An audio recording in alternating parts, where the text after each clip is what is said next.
Ganda ng sinabi dito, pakinggan mo.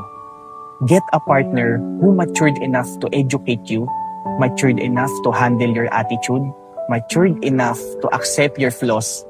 Remember, looks are everywhere, but a person with good mindset is rare. Hindi mo kailangan ng partner na maganda at gwapo lang. Madali lang yan. Kahit saan meron yan. Ang kailangan mo, yung partner na may emosyon at may utak. Yung kaya kang i-correct at hindi ka ito-tolerate sa mga kamalian mo. Yung kayang harapin yung attitude mo. Hindi yung kapag mahirap na, bigla na lang tatakbo. At higit sa lahat, yung tatanggapin ka.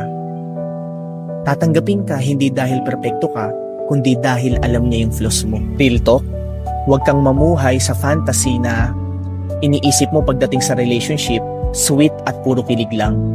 Dahil kung sa kilig lang yung babasihan mo, hindi yun ang totoong relasyon. Kung puro itsura lang yung hahanapin mo, kukupas rin yan. Pero kung hahanapin mo yung partner na may maayos na attitude at mindset, yan ang tunay na bumubuo ng relasyon. Kaya kung may pipiliin ka na partner, dapat yung partner na pinapatalino, pinapagaling at ginaguide ka. Hindi yung partner na hahayaan kang hindi umusad.